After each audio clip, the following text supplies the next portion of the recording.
할렐루야. 오늘 이 사무엘상 말씀을 통해서 나눔과 사랑이라는 주제로 이 시간 함께 은혜 나누고자 합니다. 이제 블레셋으로 도피하였던 다윗이 아기스를 도와서 이제 이스라엘과 싸워야 할 처지에 놓였을 때 이제 하나님의 간섭으로 빠져나올 수 있게 됩니다. 그리고 그 이후에 다윗 왕은 사흘 만에 이제 시글락으로 돌아옵니다. 그런데 아말렉 사람들의 침입으로 이미 초토화된 그러한 상태였습니다.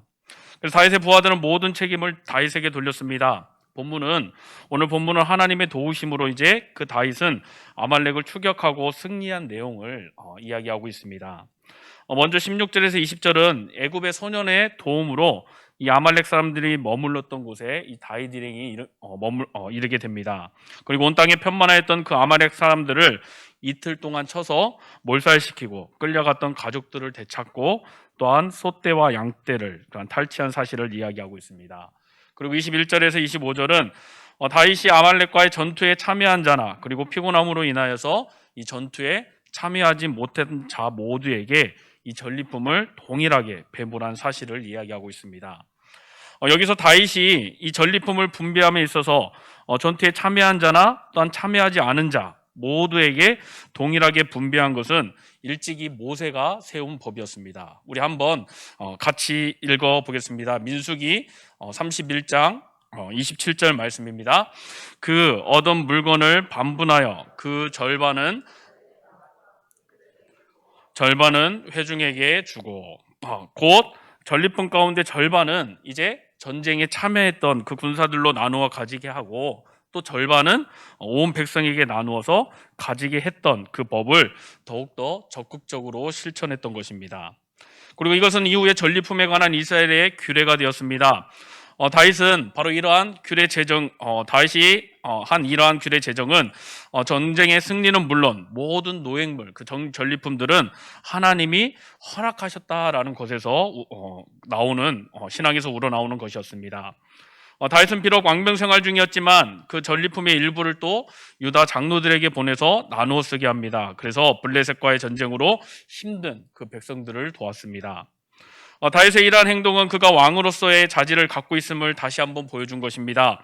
그리고 사울 죽음 이후에 자연스럽게 이제 유다 사람들의 지지를 얻어서 유다의 왕으로 등극하게 되는데 결정적인 기여를 하게 됩니다. 방송에서 이순신 장군에 관한 특집 프로를 방영한 적이 있었습니다. 일본 수군에게 연전연승한 이순신 장군의 승리의 비밀을 파헤친 그러한 프로였습니다.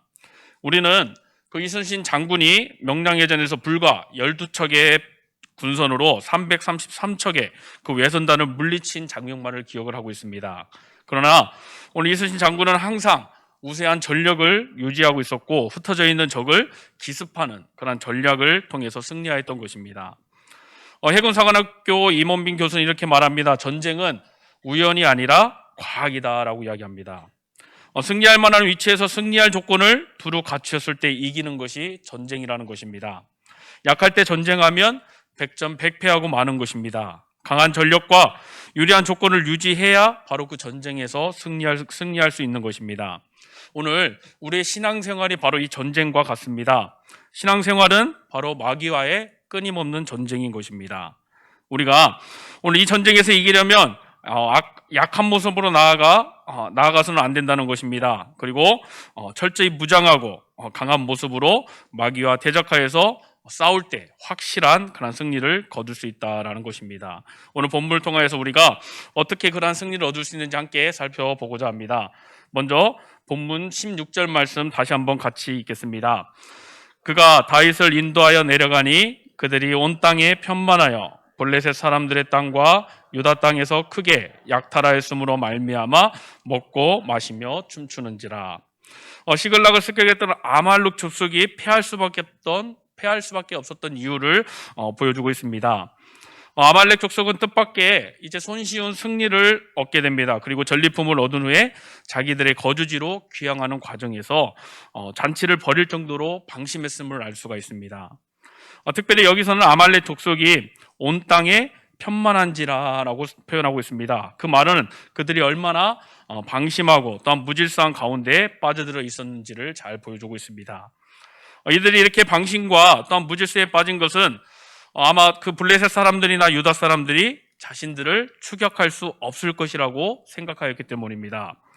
이 블레셋과 이스라엘은 전쟁을 위해서 군사를 소집한 상태였습니다. 더욱이 이번 전쟁은 바로 그 국군을 건 한판 승부였습니다. 그렇기 때문에 블레셋이나 이스라엘 모두 총력전을 펼쳤습니다. 그래서 결국 모든 군사들이 한 곳으로 집결한 상태였고, 바로 그로 말미암아서 다른 지역은 외부의 침입에 무방비 상태였던 것입니다. 그래서 아말렉 국서군은 바로 이러한 기회를 이용하여서 블레셋과 이스라엘의 그 후방을 약탈한 것입니다. 또 이렇게 약탈하고 도주해도 이스라엘이나 블레셋은 이 전쟁에 몰두해 있기 때문에 그들을 추격할 수가 없었습니다. 때문에 이들은 이스라엘과 블레셋을 습격하고 약탈한 후에도 안심하고 바로 잔치를 벌인 것입니다.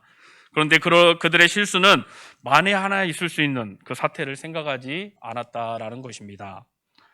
물론 당시 전쟁에 출전한 다윗이 그들을 추격하리라는 것은 상상조차 하기 어려운 일입니다. 그들이 그것을 예상할 수만 있었더라면 방심하지 않았을 것입니다. 그러나 그들에게는 그 예상치 못한 일이 일어나고 말았습니다. 전쟁에 출전한 다윗이 이제 애기치 않은 일로 회군하게 되는 것입니다.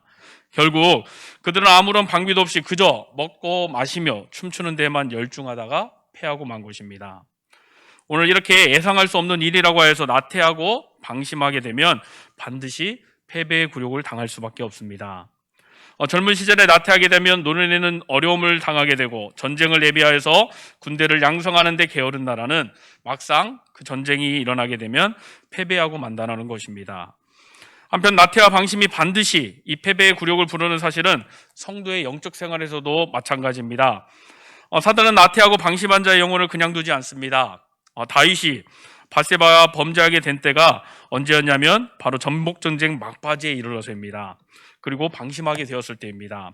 성경은 이때의 상황을 이렇게 보도합니다. 사무엘하 11장 1절과 2절 말씀을 함께 같이 읽어보겠습니다. 그 해가 돌아와 왕들이 출전할 때가 되매 다윗이 요압과 그에게 있는 그의 부하들과 온 이스라엘 군대를 보내니 그들이 암몬 자손을 멸하고 라빠를 에워쌌고 다윗은 예루살렘에 그대로 있더라. 저녁 때에 다윗이 그의 침상에서 일어나 2절입니다. 2절이 제대로 없는 것 같습니다. 2절 읽어드리겠습니다.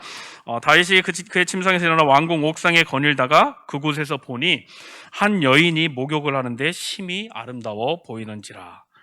다윗이 저지른 그 무서운 범죄의 배경에는 바로 나태와 방심이 있었다라는 것입니다.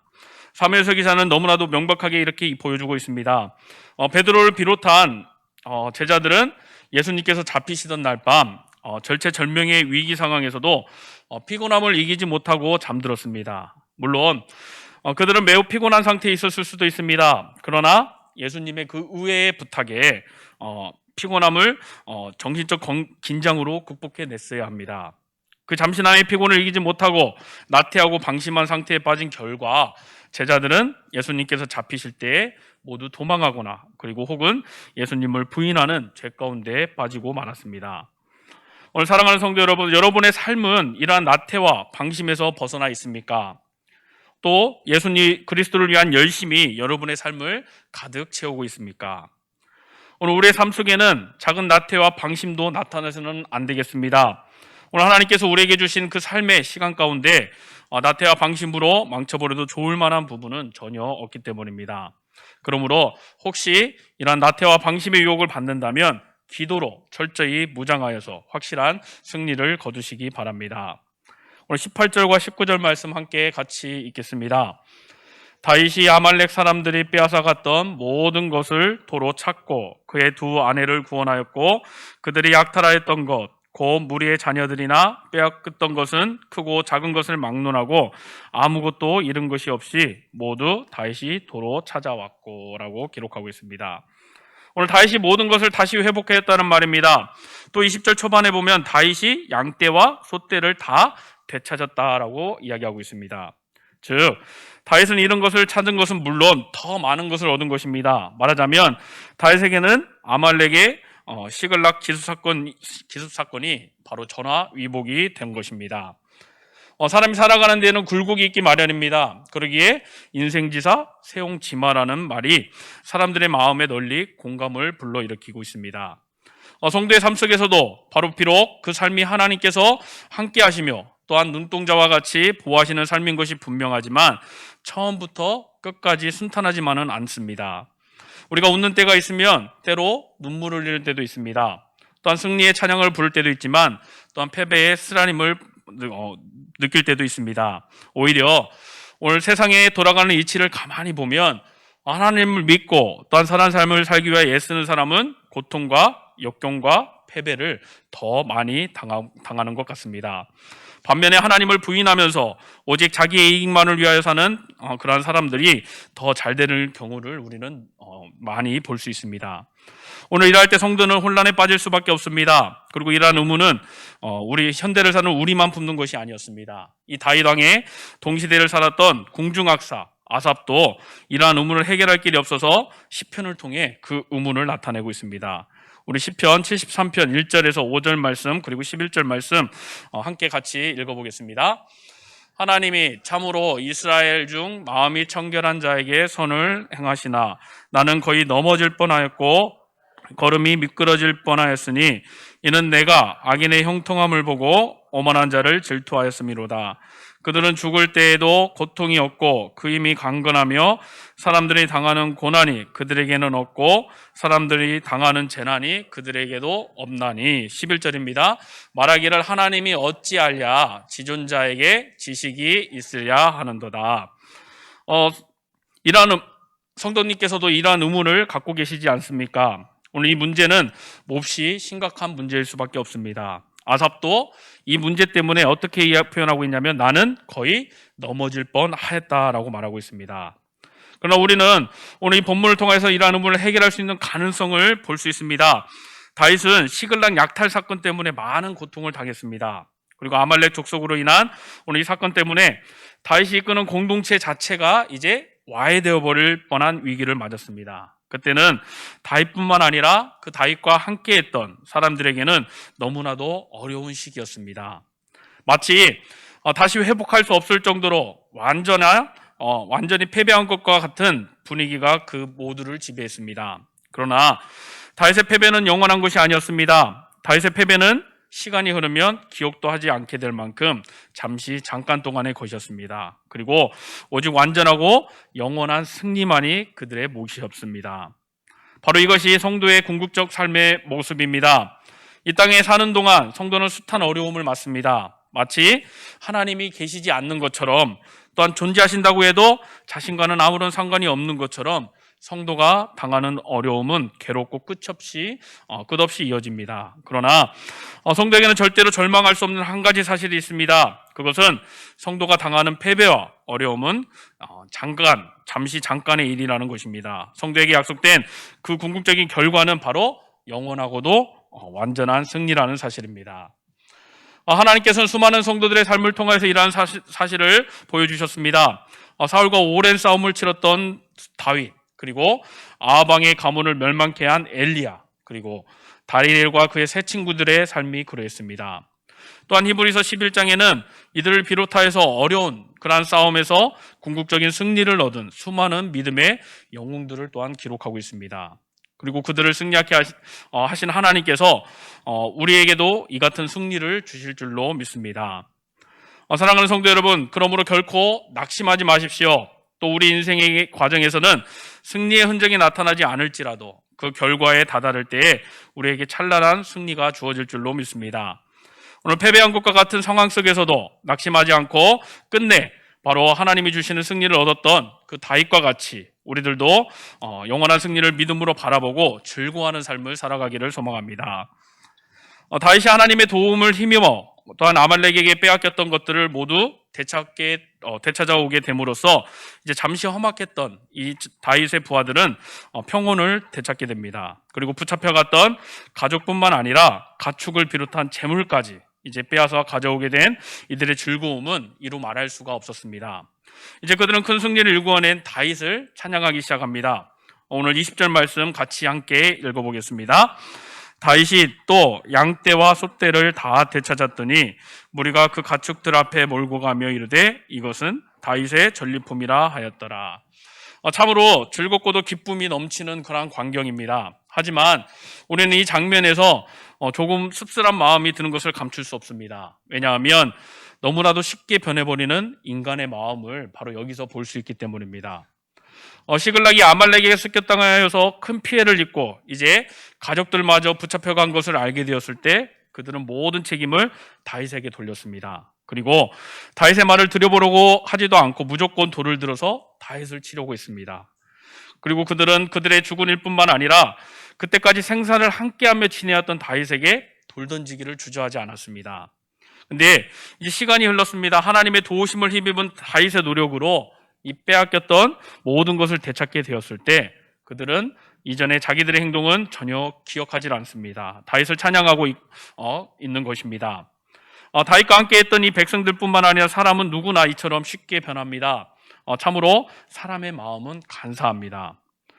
인류의 조상 아담과 하와가 먼저 이러한 변하기 쉬운 인간의 마음을 보여주었습니다. 하나님으로부터 명령을 받을 때까지만 해도 선악을 알게 하는 그 나무의 열매를 절대 먹지 않을 것처럼 행동했습니다. 하지만 이 뱀의 유혹을 받자마자 그 마음은 곧 변하고 말았습니다. 오늘 이렇게 하나님을 배반했던 조상을 따라서 사람들은 하나님의 아들이신 바로 그 예수 그리스도를 배반하는 데에도 빠졌습니다. 광야에서 보리떡 5개와 물고기 2마리로 5,000명의 백성을 먹였을 때 백성들은 열광하고 예수님을 왕을 삼으려고 했습니다. 그러나 예수님이 그 자신들의 세상적 야망을 이루어줄 뿐이 아니라는 그런 사실을 깨닫자 언제 그토록 열광했냐는 듯이 예수님을 십자가에 못 박으라고 아우성을 쳤던 이들도 바로 그들이었습니다. 그리스도께서 이러한 얄팍한 마음을 가진 자들에게 배반당하실 것임은 벌써 성경에 이미 예언되어 있었습니다. 시편 41편 9절 말씀 우리 함께 같이 읽어보겠습니다. 내가 신뢰하여 내 떡을 나눠 먹던 나의 가까운 친구도 나를 대적하여 그의 발꿈치를 들었나이다. 또한 선지자 예레미야는 이와 같은 인간의 마음을 깨트려 보았습니다. 예레미야 17장 9절입니다. 만물보다 거짓되고 심히 부패한 것은 마음이라 누가 능히 이를 알리오마는. 오늘 사랑하는 성도 여러분, 이제 우리 자신의 마음을 돌아보기를 소망합니다. 사람들의 마음을 일컬어 만물보다 거짓되고 심히 부패한 것이라고 했던 예레미야 선지자가 만약 우리의 마음을 들여보고 평가한다면 무엇이라고 말하겠습니까? 또 우리는 과연 그 앞에서 당당하게 마음을 열어서 내보일 수가 있습니까? 오늘 우리는 이처럼 변하기 쉬운 사람의 마음을 의지해서는 안 될 것입니다. 변하기 쉬운 사람의 마음을 믿지 말고 오늘 영원히 변치 않으시는 그 여호와 하나님만을 믿고 의지할 때 우리는 결코 후회하지 않을 수 있습니다. 다윗이요 여호와 하나님의 영원토록 동일하심을 주제로 부른 노래가 있습니다. 시편 18편 2절 말씀입니다. 우리 함께 같이 읽어보겠습니다. 여호와는 나의 반석이시요 나의 요새시요 나를 건지시는 이시요 나의 하나님이시요 내가 그 안에 피할 나의 바위시요 나의 방패시요 나의 구원의 뿌리시요 나의 산성이시로다. 오늘 이 노래가 이제는 우리의 노래가 되기를 소망합니다. 또한 우리 믿음의 고백이 되기를 소망합니다. 사람의 마음을 의지하는 자는 눈물을 흘리게 될 것이고 또한 영원히 변치 않으시는 여호와 하나님을 의지하여 사는 자에게는 바로 하나님의 보호하심이 그리고 보호하심의 은혜가 영원히 끊기지 않을 것입니다. 그러므로 오늘 여호와 하나님을 의지함으로 하나님의 보호하시는 은혜를 영원히 누리기를 소망합니다. 또한 21절과 22절에 보면 이제 다윗과 그의 군사들이 시글락을 약탈하였던 그 아말렉을 무찌르고 이제 개선한 그러한 후에 한 가지 문제가 발생합니다. 그 문제의 핵심은 무엇이냐? 다윗의 군사들 중에 일부가 이 전쟁에 직접 참여하지 않은 사람들과는 이 전리품을 나눌 수 없다라고 주장하기 시작한 것입니다. 물론 이들의 주장에는 논리적 타당성이 있습니다. 전리품은 목숨을 걸고 싸운 자들과 그렇지 않은 자들과는 분명히 다른 대우를 해줄 필요가 있었습니다. 그러나 이러한 논리적 타당성에도 불구하고 사무엘서 기자는 이 전리품의 차등 분배를 요구하는 이들을 가리켜 악한 자 그리고 불량배라고 분명하게 못 받고 있습니다. 악한 자는 물론 불량배라는 말도 상당히 강력한 표현입니다. 오늘 사무엘서 기자가 굳이 이런 표현을 써가면서 그들의 부당함을 드러낸 이유는 바로 더 연약한 자를 보호해야 하는 성도의 은혜의 원리를 말하고자 합니다. 실로 피곤하여서 아말렉 족속과 전쟁의 끝까지 따라가지 못한 이들은 더 약한 자였습니다. 아말렉과의 전쟁 승리는 그들의 힘으로 얻은 것이 아니었습니다. 그것은 모두 하나님께서 하신 것이었습니다. 오늘 다윗과 함께한 자들이 아말렉 족속을 찾기 위해 헤맬 때에는 애굽 소년을 만나게 하셨고 또한 그들의 행방을 알게 하시니 또한 하나님이셨습니다. 그들이 얻은 전리품은 다윗이 탈취한 것이 아니라 바로 하나님께서 탈취케 하신 것이었습니다. 다시 말해서 참전한 자도 연약한 자였고 참전하지 못한 자들은 더 연약한 자였던 것입니다. 그러므로 참전했던 자들은 마땅히 승리케 하신 그 하나님의 은혜를 감사하면서 모든 백성들과 함께 전리품을 나누며 함께 기뻐했어야 마땅합니다. 그렇지만 그렇지 못한 것입니다. 다윗은 그렇게 전투에 참가한 자들끼리만 전리품을 나누자고 주장하는 그러한 악한 자와 불량배들에게 이야기합니다. 24절 말씀 함께 같이 읽겠습니다. 이 일에 누가 너희에게 듣겠느냐? 전장에 내려갔던 자의 분깃이나 소유물 겉에 머물렀던 자의 분깃이 동일할지니 같이 분배할 것이니라 하고, 다윗의 이 말 속에는 다윗의 이 말 속에 나타나 있는 정신을 한마디로 표현하면 바로 오늘 제목 나눔과 사랑이라고 할 수 있을 것입니다. 전장에 함께 나가지 아니한 연약한 자들에게 이 전리품을 분배하지 않는 것은 공정한 분배라고 할 수 있습니다. 그리고 세상은 이러한 공정한 계산 그리고 공정한 대가 분배를 최상의 가치로 여깁니다. 그러므로 자기의 것을 이유 없이 다른 사람에게 주려고도 하지 않고 반대로 다른 사람의 것을 이유 없이 받으려고 하지도 않습니다. 다른 사람보다 능력이 떨어지는 사람은 그로 인해서 손해를 보고 또한 여러 가지 불이익을 당하는 것을 당연하게 생각합니다. 물론 답답한 마음을 가지기도 하고 때로는 울분을 터뜨려 보기도 할 것입니다. 그렇지만 근본적으로는 어찌할 수 없다 생각하고 체념해 버리고 맙니다. 그러한 사람을 바라보는 다른 사람들의 시각도 크게 다르지 않습니다. 인간적으로 안 됐다고는 생각하고 동정하기도 합니다. 그러나 그런 사람을 위해서 내 것을 손해 봐가면서 무언가를 해주려 하는 사람은 거의 없다라는 것입니다. 이러한 분위기에서는 무엇보다도 이해득실을 따라 움직일 수밖에 없습니다. 어떤 경우에서든지 나 자신에게 이익이 되면 그것이 선인 것입니다. 반대로 내게 손해를 끼치는 것은 악으로 여깁니다. 여기서 이익과 손해의 기준이 되는 것은 간단히 말하면 바로 돈 문제입니다.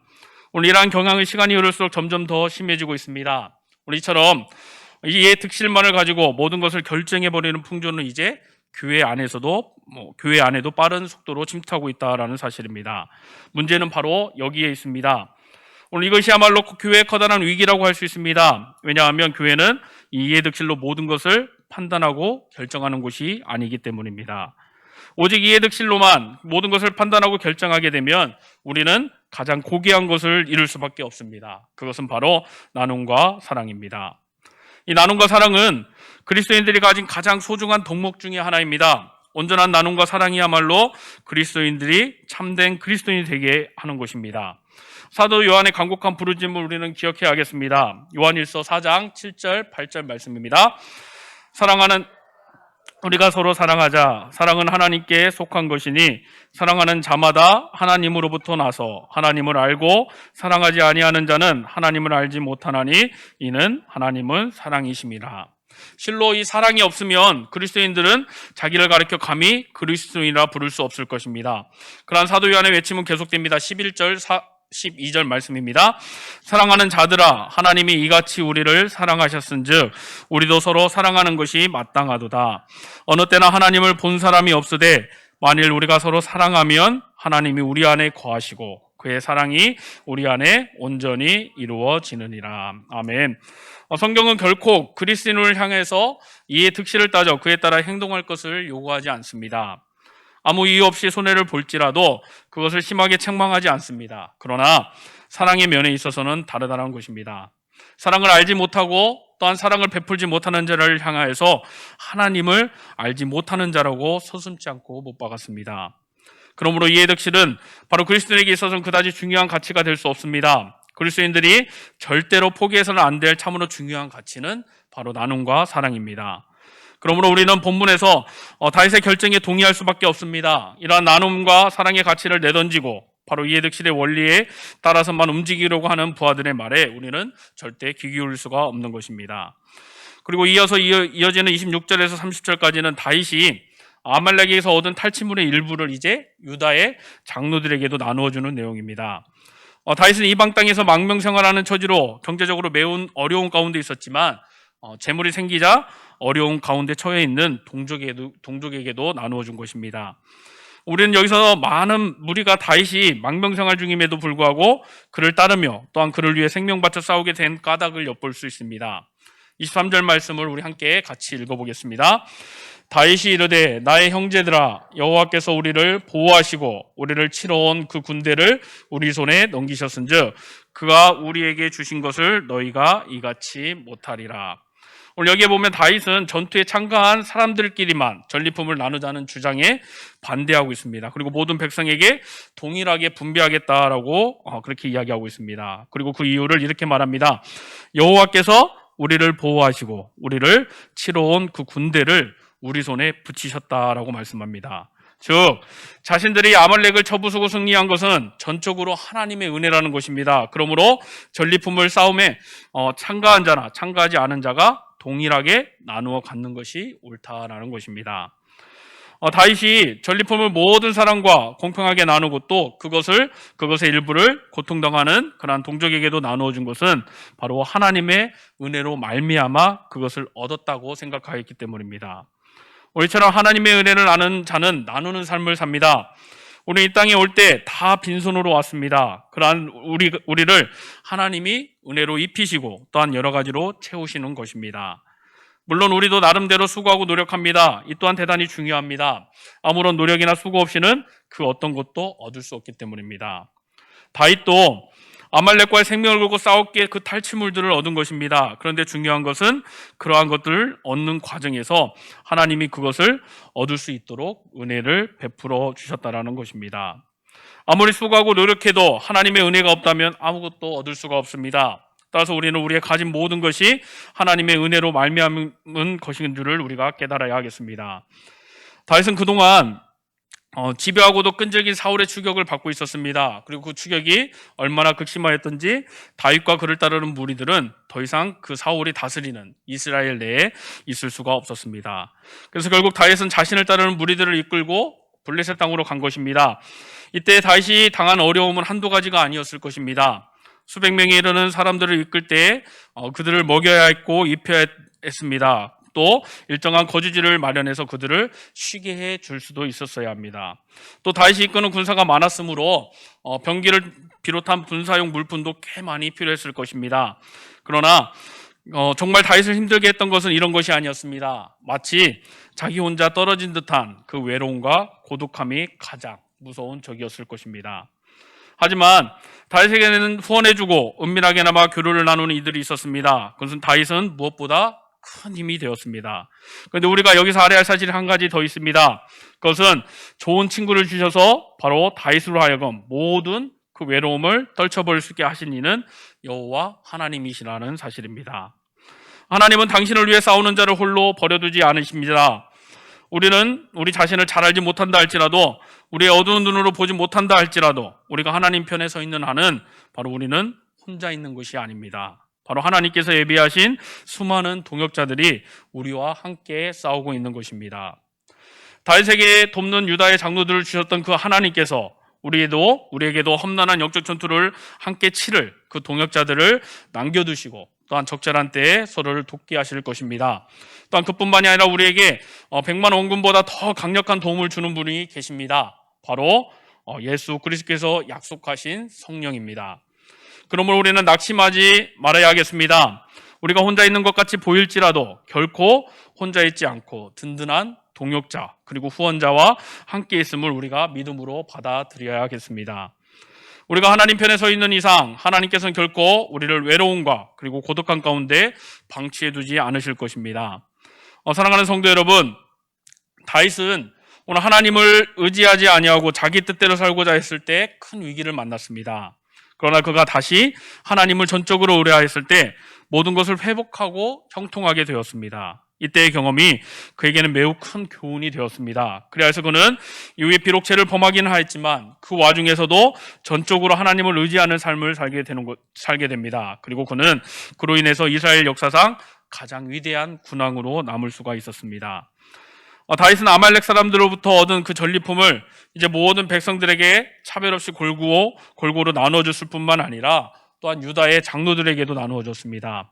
우리 이렇게 볼 때 다윗의 공동체는 나눔의 공동체였음을 우리가 알 수가 있습니다. 다윗 공동체는 이방 나라에 얹혀 사는 무리에 불과했지만 이렇게 서로 나누며 살아감으로써 평등과 바로 사랑과 사랑의 공동체가 되었습니다. 이것은 예루살렘 초대교회의 모습을 연상케 합니다. 그런데 우리가 알아야 할 것은 장차 이루어질 하나님 나라 역시 이렇게 평등과 또한 사랑의 공동체라는 것입니다. 오늘 그런 의미에서 오늘 우리가 이 땅에서 성도들 간에 서로 나누며 사랑하는 삶을 산다면 우리는 이 땅에서 이미 하나님 나라를 맛보며 살아가고 있다라고 할 수가 있습니다. 오늘 우리는 이 삭막한 세상에서도 불완전하마 오늘 하나님의 나라를 이루고 살 수 있습니다. 그것은 서로 나누며 바로 서로 사랑할 때 가능한 것입니다. 우리가 그러한 삶을 살 때 세상 사람들은 우리를 천망의 눈을 바라보며 바로 우리 교회에 오기를 원할 것입니다. 그러므로 우리가 서로 나누며 사랑하는 삶을 살아가기를 소망합니다. 오늘 다윗의 경험을 우리의 경험으로 삼아 언제나 하나님을 전적으로 의지하는 삶을 살아가는 의지하여 승리하는 삶을 살아가는 우리 전주구와 영생교회 모든 성도님들 되시기를 간절히 소망합니다. 기도하겠습니다.